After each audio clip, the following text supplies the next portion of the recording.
Hey guys, we're back for another episode of Real Talk Houston with Carlotta B. Today we have real estate tycoon, platinum real estate tycoon, Leisa Roberts. Welcome to the show, Leisa. Hey, thank you, Carlotta. I appreciate you inviting me to be on the show. So happy to have you today. So Leisa and I are actually corporate colleagues from back in the day. We started out in the oil and gas industry. So she's a real good friend of mine, and we go back quite a long way. So just want to talk to you a little bit today about the wonderful world of real estate and all the ins and outs of real estate. We want to talk about some of the myths that are out there. If there's anyone interested in buying or selling a property, we definitely want to capture that audience because there's a lot of questions, there's a lot of misconceptions about real estate. And a lot of times people are like, I don't know what to do, where do I start? Start right here. There you go. Start right here. Start right here, Leisa Roberts, everybody. So my first question to you is, let's get to know you just a little bit. Tell me a little bit about your background. What did you do before you got into real estate? Okay, so most of my career has been with the oil and gas industry, and I've been a commercial person, and that's someone who is a deal broker. So the kinds of things that I've done is, believe it or not, I did the largest sale leaseback for the biggest building in the state of Alaska. Awesome. And that was a great experience. I've done a lot of traveling, audit programs, and other sort of things. And always on the side, I've done real estate. Right. Okay, that's been one of your loves, I'm quite sure.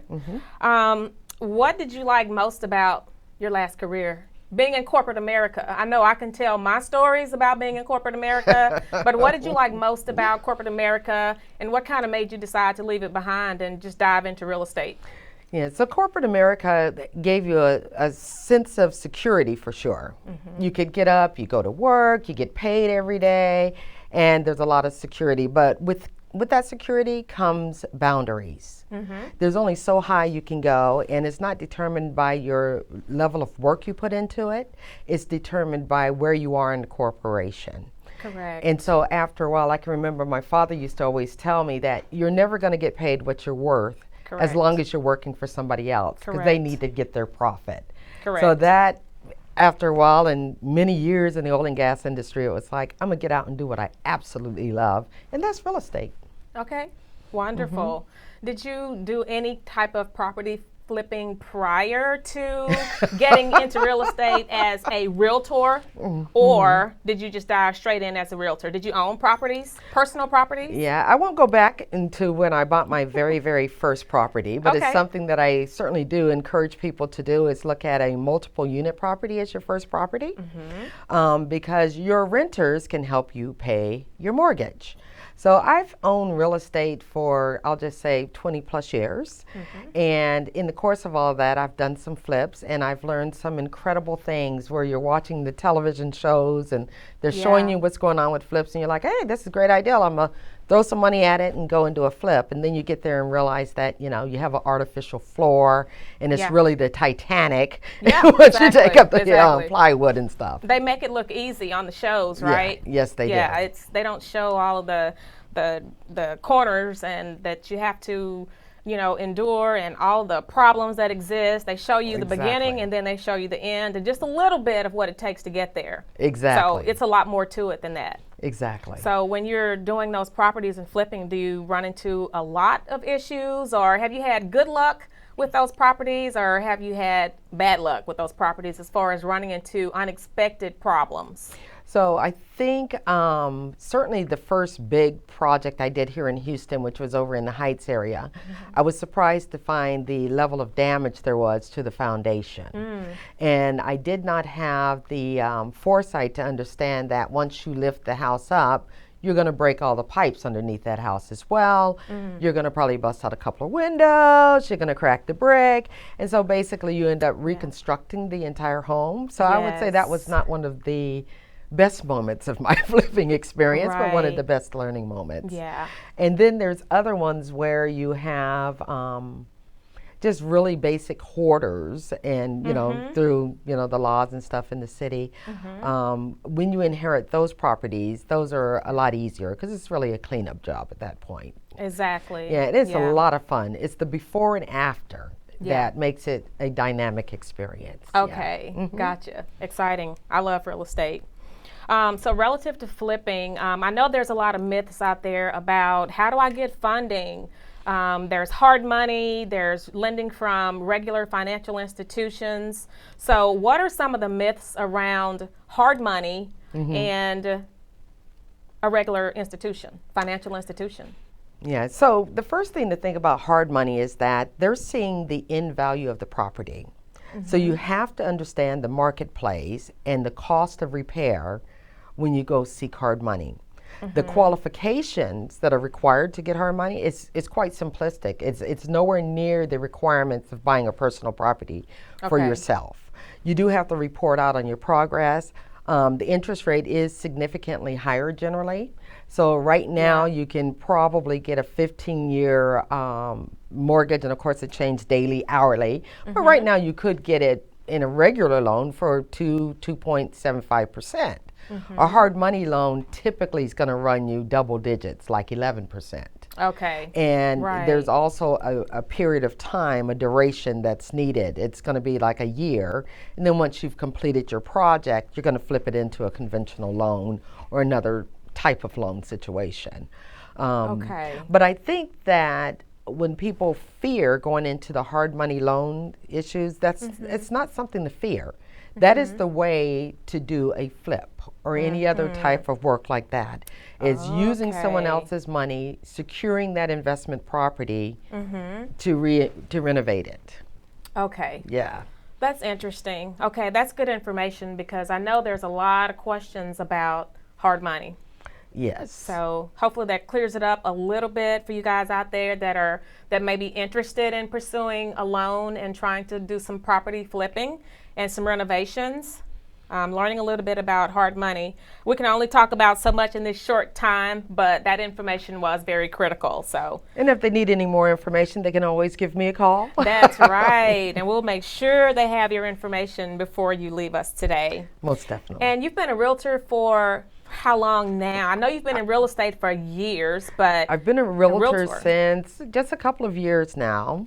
And the reason why I became a realtor is because after having invested in properties for myself, whether they were flips, investment properties, my personal homes, etc., I realized that realtors, we go beyond just showing you properties. You want a realtor who knows the numbers.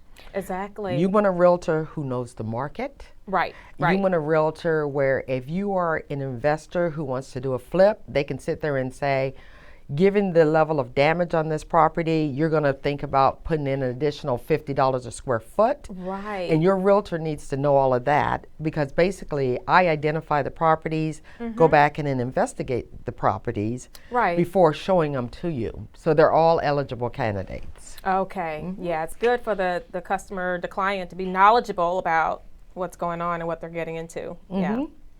So relative to COVID, it's 2020 was the year, right? Yes. It took us all by storm, and COVID has thrown us all for a lot of flips. Were you impacted at all by COVID? And if so, how much were you impacted?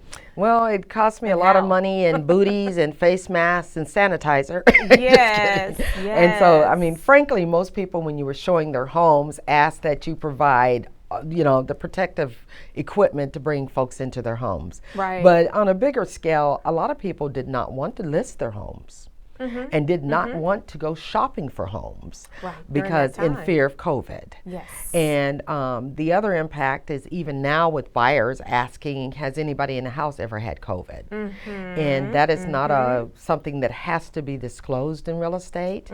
So it does present a challenge even now. Yeah.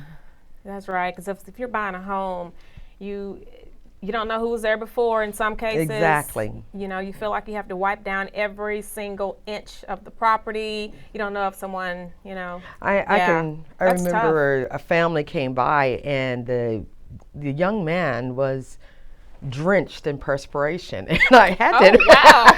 and I had to admit to myself, I thought, It's like, you oh know, my God. as a general rule, we're not allowed to, they signed the I don't have COVID, Disclaimer. but disclaimer, Uh-huh. but realistically, you can't give them a blood test or a nasal swab right there on the scene. But I can honestly say Exactly. my mask was double mask that Double, day. you would double down on the Double mask, down, right? double down, yes. Yes. Wow, yeah, that has to be tough. That has to be tough. So when it comes to credit, that's another thing that people are totally concerned about. My credit. What kind of credit do I need to have to even consider buying a property? What is the threshold for your beacon score that will elevate your interest rate? If someone's credit is so bad that they need to do credit repair, and we have someone for credit repair, guys. If you guys need credit repair, we have an in-house credit repair person. So you can also reach out to us about that as well. You can send me an email on that, realtalkhoustonpodcast@gmail.com, and we can hook you guys up with credit repair as well. And but yeah, a lot of people are concerned about that. They're like, I don't know what to do. I can't buy a house. My credit is horrible. So advice for people that have credit that may not be up to par. Okay, so when it comes to credit, as you know, it's a large range. You could be up to 850, or you could be down to 300. Right. And frankly, it depends on what's driving the credit. Okay. So let's say that your credit is not what it should be because you have medical bills. That's very different than having a credit issue because you've had a foreclosure. And when lenders look at it, they certainly take a look and say, what is the basis of the credit? So I would never disqualify myself based on credit. Okay. I would go talk to a professional.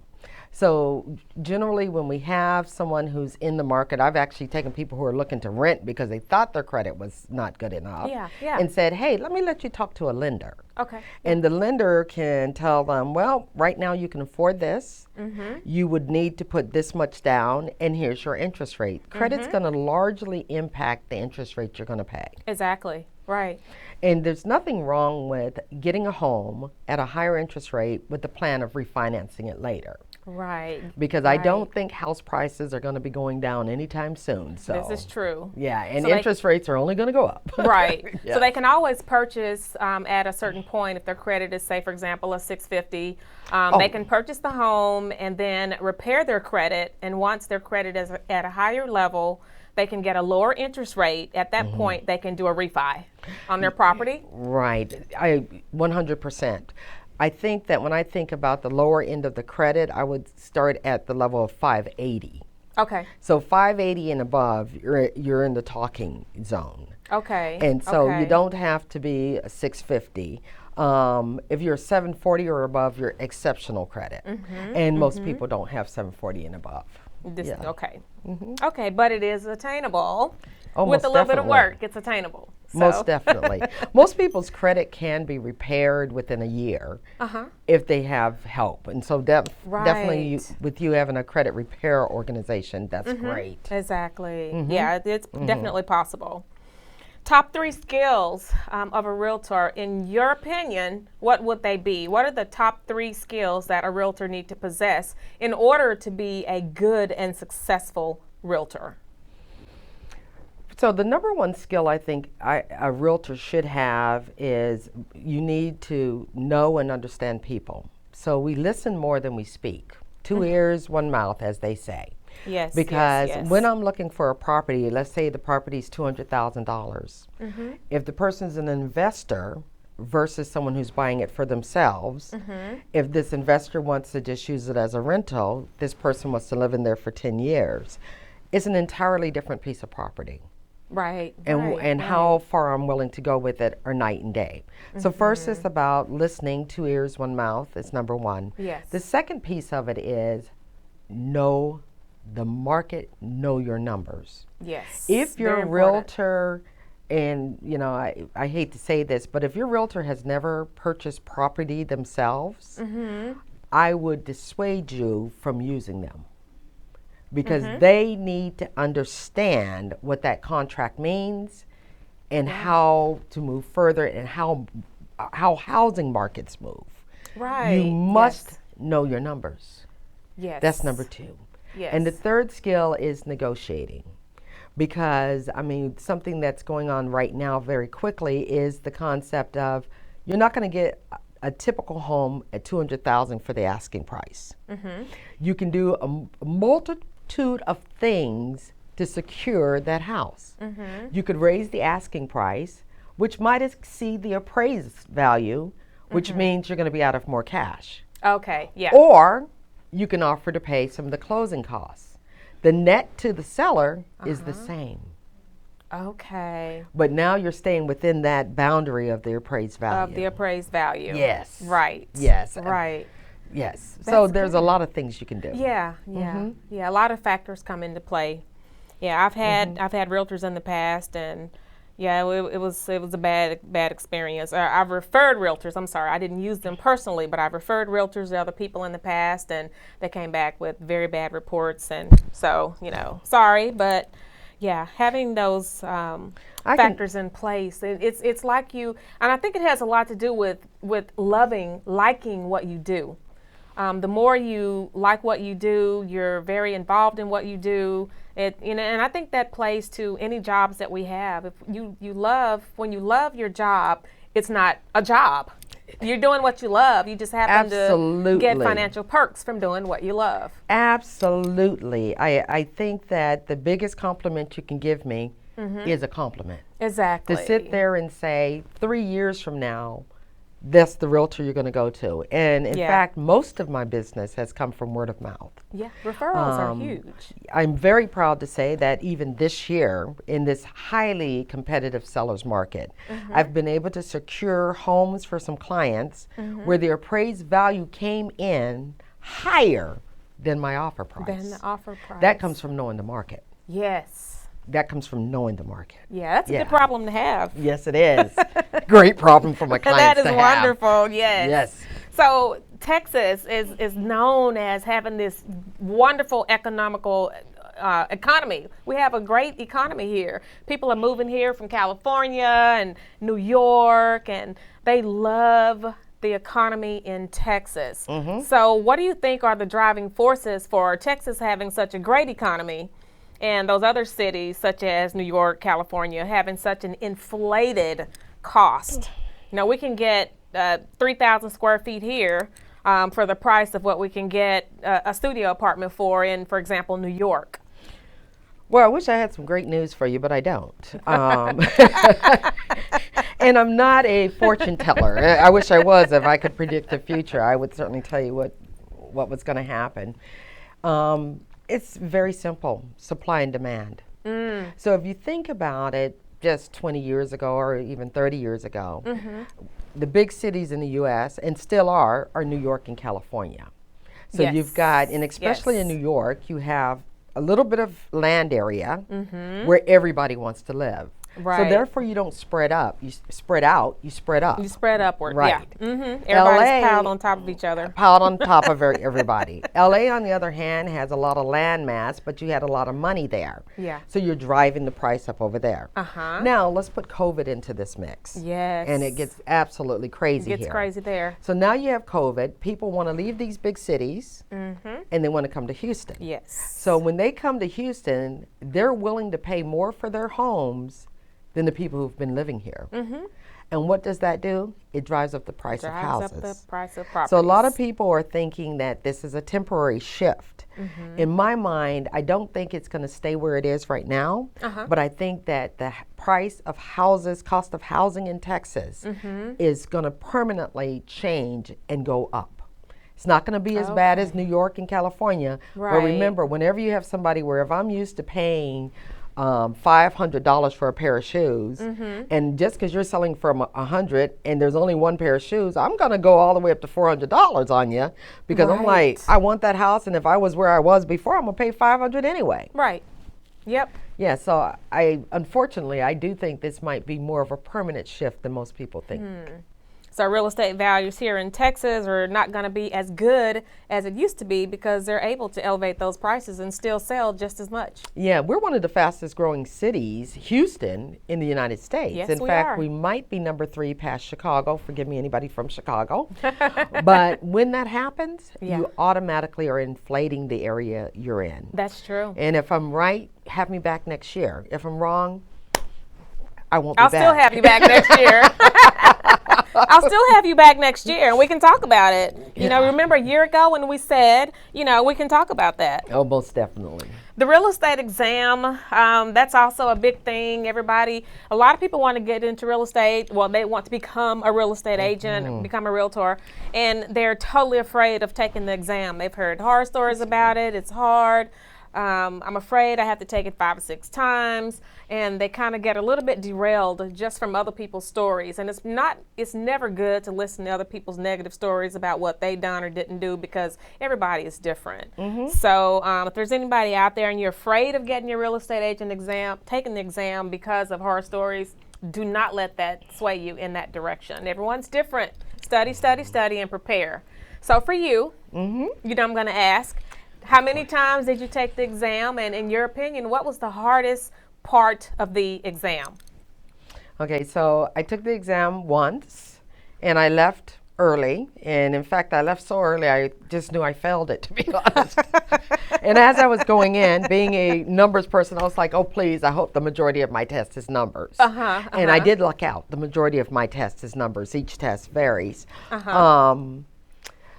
I'm not very good at dates. And so they go back and ask you questions like, when was Fannie Mae established? And so then you have to remember history and what war was going on and things like that. Right. Because housing, of course, runs the economy. Right. But I would encourage people when it comes to the real estate exam, you know, a little punt from my son. My son last year, less than 6 months ago, he decided to go into real estate himself. And he has over $1 million of inventory under his belt that he has sold already. And it's less than 6 months. It's doing great. I actually held a mentorship program.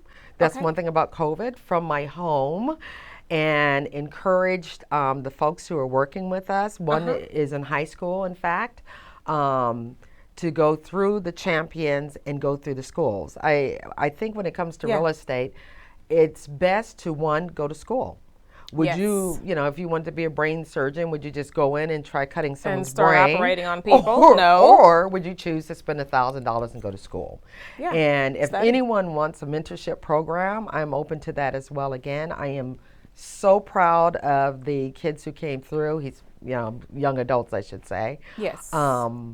It is a great field. It is a field with independence, and you can decide how much you're going to make based on how much you want to work. This is a great opportunity. Great opportunity. And I can't express enough if anyone is even thinking about going into real estate, give me a call. Give me a call. I've heard about your mentor program. It's wonderful. You do good work there. That's a blessing. So that's good. Thank you. Thank you. Took advantage of COVID and stayed home and ran a school. Exactly. Exactly. That's good. Buyers versus sellers. Do you have a preference? I would love a listing. If your grandmother, if your baby brother, anyone, I would love a listing. So listings require, basically you set the house up and buyers come by and see it. Right. Buyers, on the other hand, they have to look at, you know, 2 or 3 houses, really more like 10 or 12 houses. Yes, so true. And every house you start looking at, you know, they decide what's critical and what's not. And so, I mean, I love them both because there's nothing better than when you get a buyer what they don't think they can afford. And you just feel like you've given someone the ultimate Christmas gift. It's just fabulous. They're so happy. But buyers are a lot of work, and I work largely with buyers right now. Definitely looking for a listing for some sellers, right? Yes, sell. Welcome some sellers. I promise you, I'll get you another home. Yes. Awesome. So, since you've become an actual realtor, What do you have any horror stories to share? Has anything, what is your best moments and your worst moments of being a realtor? What has happened? Okay. What can So you clearly the share? best moments are being able to secure homes with equity built in. Whenever I Yes. can beat that appraisal, I exceed the asking price, still land the deal, and the appraisal comes in higher, and I can look at my client and say, I just gave you that money. You did. You can go back on the market tomorrow and get more for your house than you paid Then for your it. value, yes. You can pay for your real estate commission. Compounded equity. Yeah. So Yeah. those are, I cannot express the joy when I deliver that. Yes. I think the yes, toughest moments though are moments where you're not able to get the contract. And a lot of times that happens because people are still in a space where you have multiple offers, and in their mind that means that the seller is just going to pick them for some unknown reason. Yeah. And in this market today, generally, especially if you're in that range around that anything under 200 up to maybe 220, you're competing against investors. And you're not going to get it for the listing price.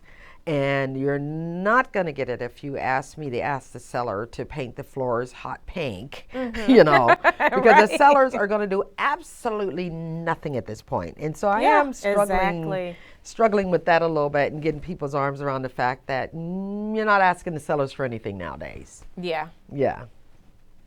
That's good. Good information. Good information there.